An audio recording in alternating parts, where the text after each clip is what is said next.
Hi, everyone, and welcome to episode 686 of People Behind the Science. Today, we are looking forward to rebroadcasting our interview with Dr. Erin Carlson, originally released on February 13th of 2017.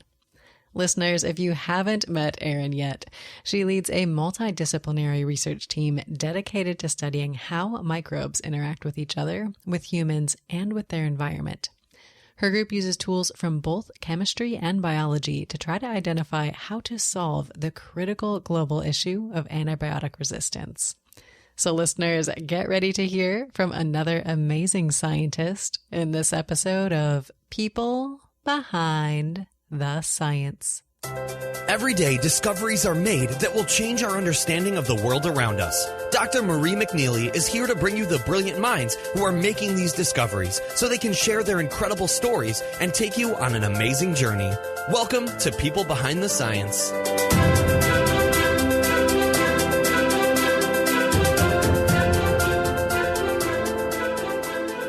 Hello, everyone, and welcome to another episode of People Behind the Science. Joining me today, I have Dr. Erin Carlson. So Erin, thank you so much for joining us on the show. How are you? I'm excellent. Thank you so much for the invitation. I'm pleased to be here. Well, we are delighted to have you with us and really excited to hear more about your life in science. But I do want to start off with giving our listeners just a little bit of background first. So listeners, Erin is an associate professor in the Department of Chemistry at the University of Minnesota. She received her bachelor's in chemistry from St. Olaf College and her PhD in organic chemistry from the University of Wisconsin-Madison. Erin was then awarded an American Cancer Society Postdoctoral Fellowship to conduct research at the Scripps Research Institute, and she served on the faculty at Indiana University before joining the faculty at the University of Minnesota, where she is today. And among her many awards and honors, Erin is the recipient of the Presidential Early Career Award for Scientists and Engineers, a Pew Biomedical Scholarship, the NIH Director's New Innovator Award, the Indiana University Outstanding Junior Faculty Award, an NSF CAREER Award, and the Cottrell Scholar Award. In addition, she was named a Sloan Research Fellow, an Indiana University Dean's Fellow, and also an American Chemical Society Women Chemists Committee Rising Star. And Erin has taken the time to join us today, listeners, to talk about her life and science. So, Erin, we are very excited to learn more about both of these and to meet you both as a scientist, but also as a person. So, can you start by telling us a little bit about your life outside of science and how you spend your time? Sure. I am a really enthusiastic traveler. So it turns out that when you're a scientist and in particular an academic, that's a really great hobby. So I travel a ton for work to tell people about what my group is doing and get the scientific community excited. But it's been a great advantage for me because I also just love traveling in general. And so I've had the opportunity to do things like go on a safari in Tanzania and even present my science in places like Indonesia and South America. So aside from travel, I also really love photography. And so in some ways, you might say that I like to document the places that I go throughout the world. And maybe that's a connection to being a scientist too. Definitely. Now, I think travel is phenomenal because you're right. As a scientist, you get to do so much of it. So if I asked you to pick one place that was just your absolute favorite place that you'd gone for science, where would it be? It would probably be Panama. So as you mentioned, I was part of the Pew Biomedical Scholars Program, and this is a really exceptional program because they actually have all of the recipients meet for a meeting somewhere in Central America every year. And so I had the opportunity to go to Panama with that group, and I was amazed by the country and learning more about the Panama Canal and some of the impacts that that has had on the country. And it was also amazing scientifically because that group is so diverse and has been such an important influence in my life in terms of the scientists' ideas that I've learned about there. Gotcha. So can you tell us, were you able to do a little bit of sightseeing afterwards in Panama? Yes. So I actually went early for almost a week and went around the parts of the country and did things like learning more about coffee farms. And we actually did go to the Panama Canal and got more information about the science behind how it was constructed and some of the new construction that's happening. So it was an amazing trip. That's awesome. Now you mentioned you're a photographer as well. And I know when I come back from a trip, I end up with like tens of thousands of pictures. Are you the same way? Yes, especially now since people are taking digital photos. I actually did slide photographs until my camera died about 5 years ago. Mm-hmm. So I was sad that day, but I'm now kind of forcing myself to transition to being really excited about digital photography because you can have so many images and perspectives without being limited by cost or space or anything like that. Well, wonderful to hear about one of these passions that you get to enjoy, I think, both outside and within science. But I do want to talk a little bit about your scientific side next. So can you tell us how you describe what you do to someone who's not at all familiar with your work? We are really interested in microbes. That actually spans my entire group. We have interests in thinking about how microbes interact with one another and how they interact with us as hosts, in particular as pathogens that cause disease, and then how microbes interact with the environment. So what we're really excited about is the fact that over the course of development of modern medicine, it's been realized that microbes produce a huge number of potentially important therapeutic agents and are actually responsible for most antibiotics that are currently utilized. So my group is really excited about thinking more deeply about how bacteria can continue to provide new antibacterial agents for medicine. Wonderful. And I know this area of antibiotic discovery and antibiotic resistance is a really important issue to be continuing to explore today. So thank you for telling us more about your work. And I'm curious to hear a little bit more about what motivates you, Erin. I think as a scientist, there's a lot to get done in a day and things can get kind of hectic. Do you have a favorite quote or a saying that you use in your mind to keep yourself going? Actually, it's a funny source for inspiration, perhaps, but there's a celebrity, Tim Gunn, on the show Project Runway. And he always says to the designers, make it work. Mm-hmm. I think about that a lot in the day-to-day because, as you said, there's things pulling me every direction, and that's true for all scientists. And one of the things that's important is just keep focus and don't be discouraged. And even if it seems to be going in the totally wrong direction and you can't figure things out, just make it work, figure out a way, be resilient, have grit. So that's a funny source of inspiration, but really is kind of what drives me, is always trying to figure out how to find a solution, even when it seems like there's just not one there. Well, I'm so glad you mentioned this, Erin, because this is actually one of my top 10 favorite motivational quotes that my husband and I say around the house all the time. Something's broken, make it work. Exactly.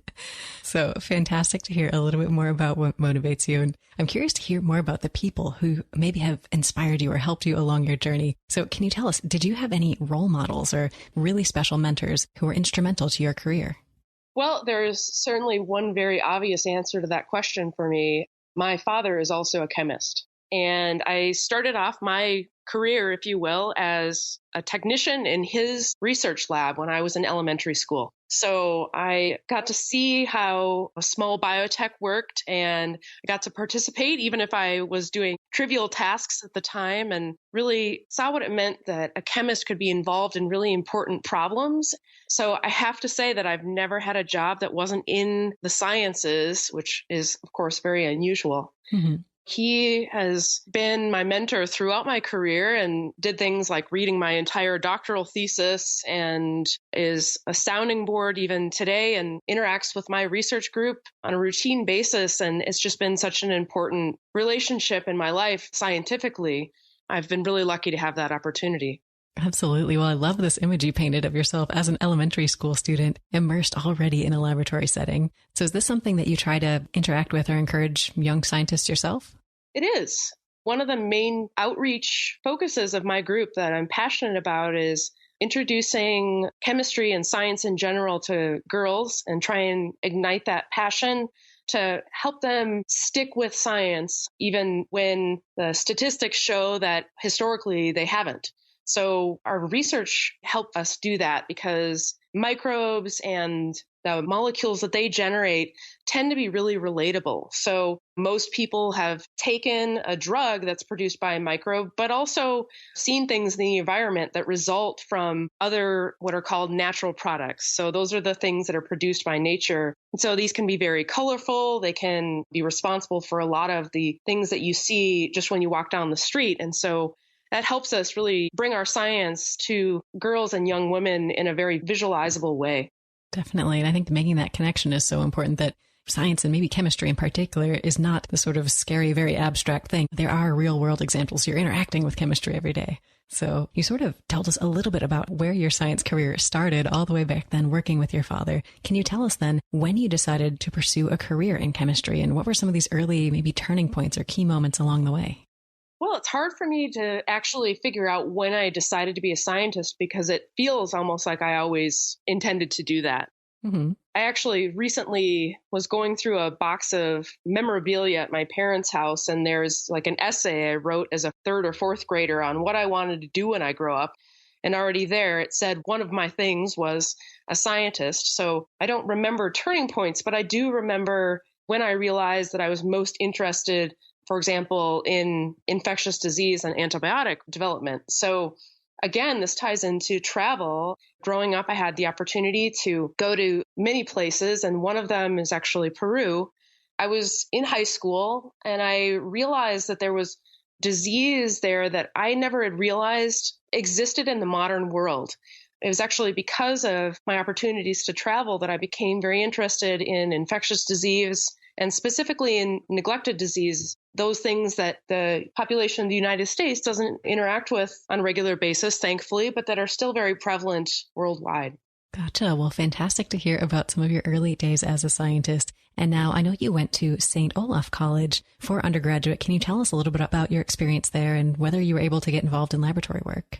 Well, I absolutely loved my experience at St. Olaf, and I worked with several different professors during my time there and in a couple of different areas. So I was doing organic synthesis, and I also did biochemistry, molecular biology, and just had a great time at a school where class sizes were extremely small, and I got to interact with my professors all the time. And actually, St. Olaf and many other colleges like it are very important to students because you can be a scientist but still be other things. And so I was also a member of the St. Olaf Band, a musician, and I have a concentration in women's studies because I had the bandwidth or the ability to do those other things and follow those other passions at the same time.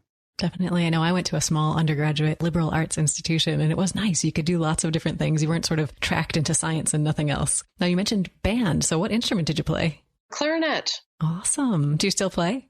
Not regularly, although the St. Olaf Band actually just had a reunion concert where 300 of us actually played a concert on campus. So that was pretty cool. I wish that I played more regularly, but it's tough. As you mentioned before, my life is pretty full with work, and playing an instrument, unfortunately, isn't just kind of a weekend gig. You have to be really committed. You have to take the time to practice. I'm a rusty violinist myself, so I know how it goes. Yeah.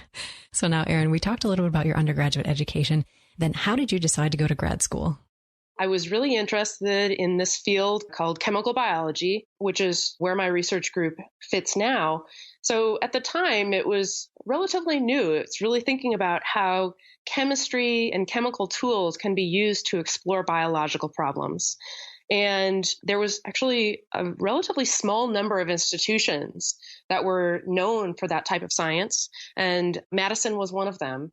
I went there, and I'll never forget this experience. I met what became my PhD advisor, Laura Kiesling, on my visit, and she came up to me to introduce herself and told me that I was going to get a fellowship. So I was immediately amazed and excited.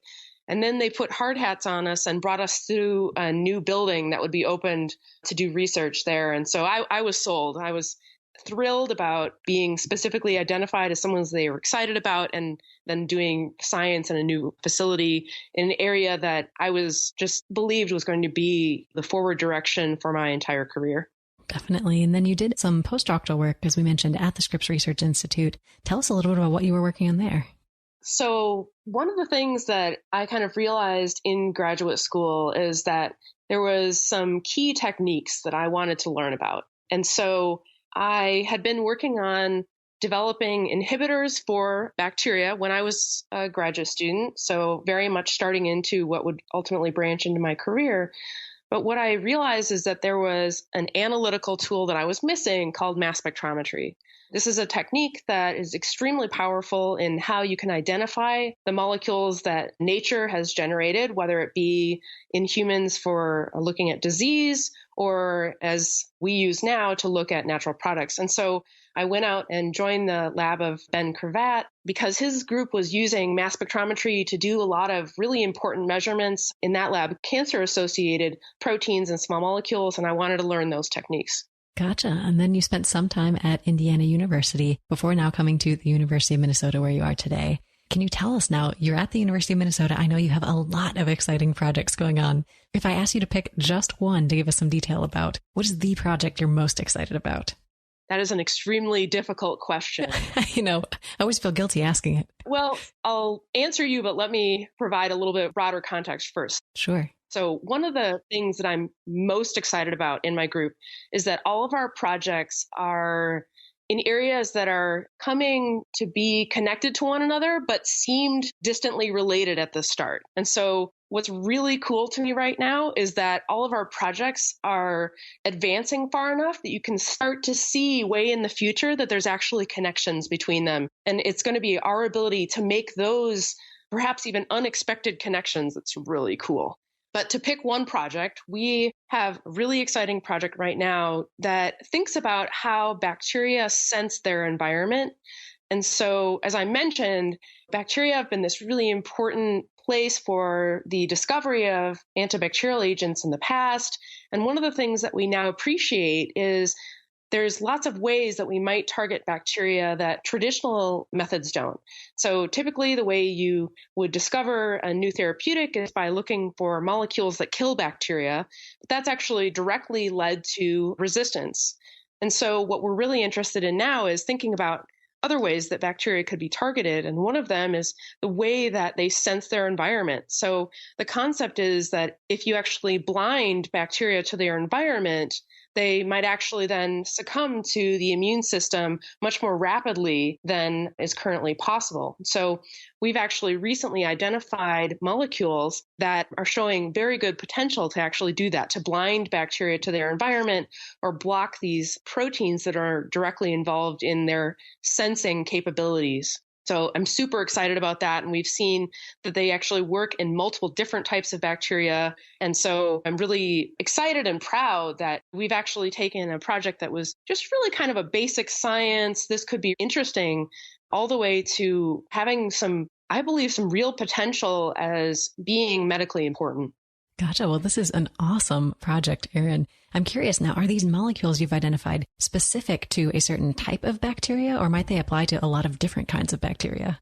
So right now, the molecules that we have identified appear to be applicable to a wide range of bacteria. And one of the things that we're really interested in is trying to kind of broaden the project and figure out actually not only if we can find small molecules that were made by humans that inhibit bacteria, which we expect to be very broad, but also molecules that bacteria have generated to fight their neighbors. And so we're doing that right now. And you would expect those might be a little bit more specific, where one bacteria might exist in some kind of niche environment where it's fighting off a neighbor using a specific type of molecule. And we're hoping to also identify those as well. Gotcha. And I didn't realize that about 99% of the bacteria in the world, the different types, can't actually be cultured and studied in lab conditions. So how do you think you're going to manage this in the future in terms of identifying whether certain types of bacteria can be interfered with? Well, there's a lot of challenges associated with the inability to culture microbes. And for example, there are some pathogens where the ability to study them in lab is extremely hindered by the fact that you can't actually work with them outside of a host. From our perspective, the challenge is that we've gone out and done collections of a soil, and then we come into the lab and plate them out. And what we get is just a small proportion of what was there. And so there are some things we're doing to try and think about that. You can put different types of nutrients in the plates or try and grow them under more extreme conditions, if you will, which might be different types of salts or different temperatures. There's even labs doing really cool things like growing them at different pressures to simulate their natural environments. What we're doing more as a contribution is trying to actually explore more thoroughly the organisms that can be cultured. So right now, it's become clear with the era of genome sequencing that on average, we only know of 10% or less of the natural products or potential therapeutic agents that a bacteria is producing. And so our question is actually, how do we access that other 90%? Because even with organisms that can already be cultured, I think we've calculated out, I mean, it's definitely like 10 to the 7th or 10 to the 20th or some huge number that you realize is ridiculously large, even from organisms we can already study. Oh, wow. Well, that's phenomenal, Erin. Wonderful to hear more about your work. And you sort of hinted a little bit at some of the challenges that you face in your specific field, some of the research questions you're asking. And I think talking about these challenges is really important to give people this holistic, real world view of what life as a scientist is like. So I love talking about the challenges, the struggles, the failures on our show. So Erin, do you have a story of one of your own failures or challenges and how you worked your way through it? A scientist's life is filled with failures. And I think the make it work concept is one of those that you kind of have to think about every day. In particular, when I was a graduate student, I was also working on developing inhibitors of bacteria. And we had come up with some really interesting molecules that we were pursuing and had tested them in a couple of different types of assays that showed they were promising. But about 3 months before I was supposed to defend my thesis, we realized that some of the actions of these molecules was essentially just due to the fact that they were degrading in our assay. Oh, no. It was extremely stressful. I already had given up, not signed another lease, and knew that I was moving to California for my postdoc. And one of the things that was really important is for me to then sit down and think, okay, we've realized there's this degradation, but it doesn't actually mean that these aren't useful molecules. Can I prove that they're still useful? In the end, we ended up with a really nice publication showing that this type of structure is dangerous to pursue for inhibitors because they degrade. That's showing that the structures were still viable as important starting scaffolds for new design. And ultimately, the lab went on to develop inhibitors that have efficacy in mycobacteria that were inspired by the work that I had done, but couldn't be directly related to it because of this degradation issue. So really, I kind of had to just try and make lemonade out of lemons and figure out a way to still make that science relevant and important, even though it was pretty crushing when I first made the conclusion that there was this problem. Definitely. And I think sometimes you learn some of the most important lessons from these moments of failure when you're like, this is something we should have looked into or checked, or maybe there was something along the way that hinted at this. Yeah. And you can always look back and say, like, I should have realized that other right. What if? Wasn't quite right, but it was subtle enough that it's only obvious now. Right. Well, I love that you have this very logical and rational response and approach to then developing a solution. But you said in the moment it was crushing, devastating. So can you tell us how you decided to pick up the pieces, how you made it work after you made this discovery that you had this huge problem? To be honest, I'm sure what I first did was go home and cry a little. I tried to figure out, what am I going to do next? How am I going to save this? But then what I'm certain I must have done is called my dad and talked through the science and talked through the experiments. And it's because of that he's been so influential for me, is that he could be a sounding board, but it wasn't just someone that can tell me, you can do it, you can work it out. It was actually someone that had ideas and was really invested in the projects too. And so I don't remember who came up with the ideas on how to kind of fix or at least make it a usable conclusion, but I'm sure that there was conversations with him that were involved. There was probably also potato chips involved too. Right. A healthy amount of constructive snacking. Right. Well, Erin, great to hear about one of these challenges and the solutions you were able to come up to get through it, because I think grad school is a tough time. And a lot of us have had these situations where things just feel like they're falling apart at one moment or another in graduate school. But it's so important to not give up, to make sure you're reaching out to people, getting feedback, and kind of putting all the pieces back together as best you can. So we don't just want to talk about your tough times, though, Erin. Can you tell us next about a moment of success that meant a lot to you, whether it was a big victory or even just a small win that was really important? Well, you had mentioned at the start that I recently received the PECASE Award, the Presidential Award. I have to say that meeting President Obama would be one of the biggest moments in my career. Being in a position where you've done important enough things that people pushed for you to get an award, where that would be the thing that you got to do, was just an incredible moment. And to be honest, actually, I don't remember it that well because it was so overwhelming. But I'm just so proud of the work that my group had done And not just my work, but the work that my students and postdocs and undergraduates had done that got us to the point where that could happen. So tell us a little bit about the day you got to meet the president. What is the process? Well, the literal day was kind of crazy. So there was about 105 of us that got to go to the White House, and they had us all congregate at one of the entrances, and then they took us through multiple layers of security. One of the coolest things that I never thought about is they took us each one by one. We filed through a room that actually had huge fans in it. And the air actually blew onto scent dogs that were trying to determine if we had chemicals on us. And it's always something that makes me just slightly nervous because I am around chemicals a lot. Right. So you go to the airport and you're like, oh gosh. Did I wash my hands well enough after lab? Yeah. So thankfully that's never happened to me, but it's not totally implausible. But then just to be in this building where such important things happen, ultimately they filed us into a room and organized us, and he came in and talked to us, and each of us got to shake his hand. And if we wanted to say something, and I wanted so much to say something memorable or important, and I could hardly say my name because I was so overwhelmed. Mm-hmm. It was really amazing. And one of the first things he said to us is, scientists and engineers are awesome. And when I'm having a bad day, I try and just remember that. Absolutely. Well, Erin, thank you so much for telling us about this fantastic success, and congratulations to you and your lab members on all these accomplishments that led up to this award. Thank you.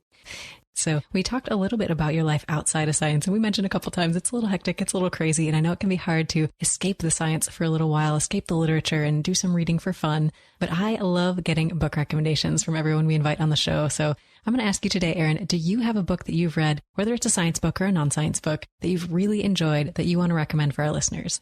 So it is a science-related book. It's called The Missing Microbe, and it's actually about how the overuse of antibiotics has affected the utility of antibiotics in our current world, but also actually affected modern health in kind of unexpected ways. So the author actually takes us through how there's been studies now that show that the exposure to antibiotics actually permanently changed the microbiome, which is something people are thinking more about now. And it's just, I think, a really accessible and well-written book that is, I think, scientifically accurate, at least to the best of my knowledge, but also just has a lot of human interest and was really well done in terms of bringing to the forefront really important issues in science and how those affect people across the U.S. and across the globe.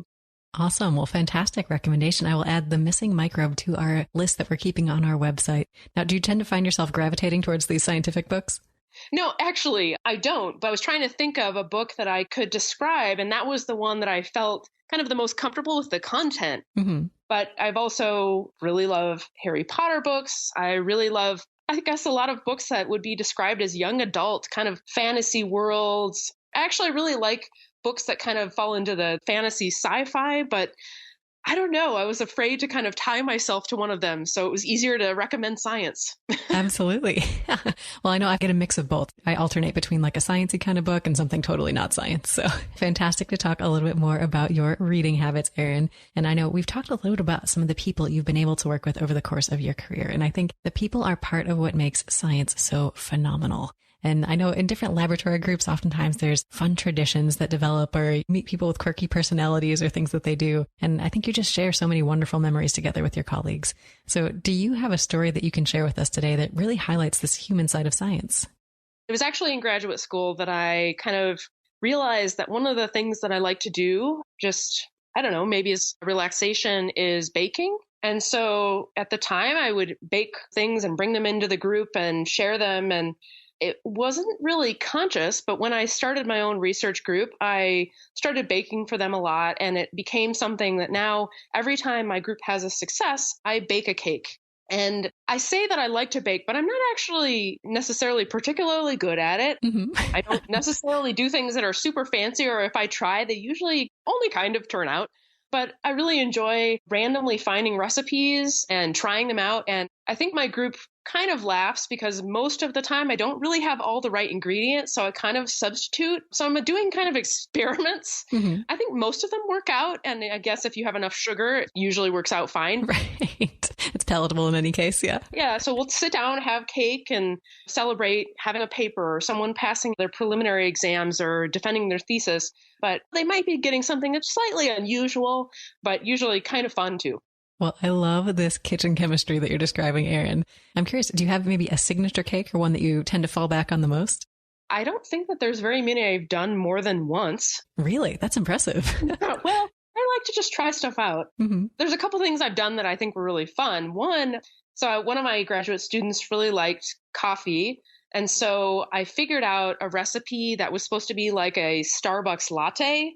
And when she defended her thesis, I made all of these Starbucks latte cupcakes.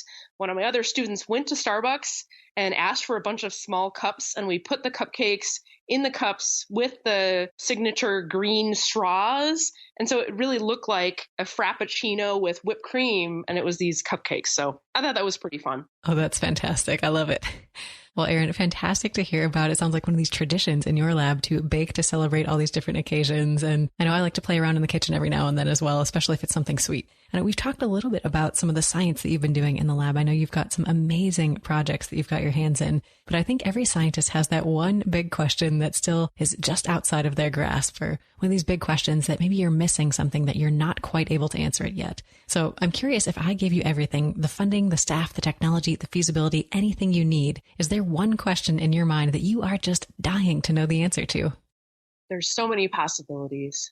I have to say that I have really big pie in the sky ideas. And right now we could use tons of money and people to go after them, but I'm already going after them. So this whole question of how do bacteria communicate? What molecules do they use? Are those molecules viable as new drugs? Are the ways that bacteria sense these molecules new ways to target bacteria? I mean, really, that falls into my biggest questions are, how have bacteria evolved over time to be this incredibly sophisticated microbiome of the globe? And how do they adapt to different systems and communicate with one another and do all these amazing things in just a single cell?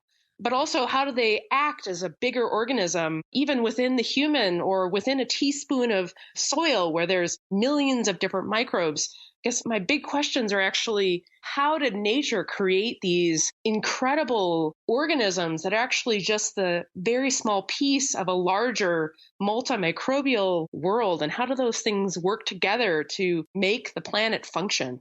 Absolutely. And from a, perspective of communication in this realm of antibiotics, is there one particular bacteria that you are most fascinated by? Do you have a favorite bacteria? Well, my favorite bacteria is actually not a pathogen, incidentally. So Streptomyces silicolor, it's a microbe that you and all of the listeners would have interacted with on a routine basis because it lives in soil and actually produces the molecule that you relate to the smell of soil. So geosmin is a molecule that this organism produces. And if you sniffed soil, you're actually smelling Streptomyces silicolor. So it produces all kinds of cool molecules. It looks different depending on what conditions you grow it under. It produces things that are blue. It produces things that are red. It's got all kinds of cool behaviors under different conditions. And so even though it's one of these organisms that's been studied for many decades, I think it actually represents how little we understand because there's so much about it that's still a mystery. I almost feel like you could ask endless questions, even with this one strain that's just considered a model organism. I love it. Well, Erin, you are igniting our passion for bacteria today. So we've talked about some of the people who've helped you along your career, and particularly you mentioned your father as a great sort of inspiration and advice along the way. And I think getting advice from different people over the course of your career can completely change your trajectory or can completely get you through a tough time. So is there one piece of advice that you received that was just the best or most helpful that you want to pass on to our listeners today? The best advice that I've gotten is to engage as many people as possible. One of the things that was really challenging at the start of my career is that I was trying so hard to make it appear as if I knew everything that I felt isolated in my science. And so after a few years, when I realized that what was more important, it was that I actually discussed things I didn't understand with as many people as possible than to try and look like I already knew everything. That's something that I really try hard to do now, is actually find people where I can say to them, I don't know how this works, or does anyone know how this works? And ask them questions and discuss things and really have the conversations where everyone can say, I don't know the answer to this, is really important. So one of the things that's been really exciting to me is when I can sit down with my research group and talk to them about the future directions of my group and say, I've been thinking about this project and where it might go. But to be honest, you as a senior graduate student, you think about this actually more time than I do. So what do you think? Where do you think it should go? What ideas do you have? And so actually backing off and realizing that I don't need to have all the answers, and I shouldn't, because that's not actually going to give us the most exciting directions or the best questions to answer. That's been really important to me. Definitely. And I think especially for young scientists, this worry about looking ignorant or this maybe sense of imposter syndrome can really keep you from reaching out or connecting with other scientists. So was there something that really helped you kind of make that transition and overcome it? I think the thing that made me start to overcome being worried about appearing like I didn't know everything or the imposter syndrome was actually realizing that other incredibly successful scientists felt the same way. So when I started at Indiana University, I started with several other junior faculty at the same time. And so I was discussing my day-to-day lives with them on a regular basis and realizing that they also struggled with wanting to come up with big ideas and not knowing who to talk to and wondering if they should let their students know they don't know all the answers to everything. So when I saw other people that were being really successful also struggling with the same things, it made me realize that it was okay and I should embrace it and use it as a way to learn as opposed to trying to fight it. Definitely. And I think this is such an important message for our listeners out there to hear who might also be young scientists themselves, is you don't need to know all the answers, and no one does. No one knows all the answers. So. Well, if you only stick to things you already understand, you're never going to make big discoveries. Right. You have to be willing to go outside your comfort zone and be afraid and do things you don't know how to do. So unless people are doing that, we're always just going to be circling around and answering things that are just the next obvious question. Well, wonderful message to share with our listeners. Erin, is there any other piece of advice you want to leave them with today, or a note of inspiration you'd like to end our conversation on? My inspirational point would be ask the big questions and figure out the details of how to get there later. Sometimes it's really easy to get stuck in the minutia of a project and just your day-to-day experiments, but when you really take a step back and look at the big picture, it is so much easier to be motivated and excited. Definitely. I think you can get paralyzed in overthinking those little details. So. And I suppose that's the saying of you can't see the forest through the trees, if I were to put it to a cliche saying, right? Right. Well, wonderful advice to pass on to our listeners. Erin, can you tell them where they should go if they want to learn more about you and your work? I have a website through the University of Minnesota. So if you just Google Erin Carlson and chemistry, you'll come up with it very easily. Fantastic. Well, listeners, definitely check out the website. You can view all of Erin's wonderful projects on there, even some of the ones she didn't have a chance to chat about today. And Erin, thank you so much for joining us and for sharing a piece of your own story. You're welcome. Glad to be here. Thanks so much for the invitation. Absolutely. It was a pleasure to chat with you. And listeners, thank you for joining us. We'll see you next time on another episode of People Behind the Science. Your voyage to explore the lives of today's exceptional scientists has just begun. You can find everything we talked about today, including our guests' favorite books, biographies, photos, and more, when you visit us at www.peoplebehindthescience.com. I look forward to chatting with you next time on People Behind the Science.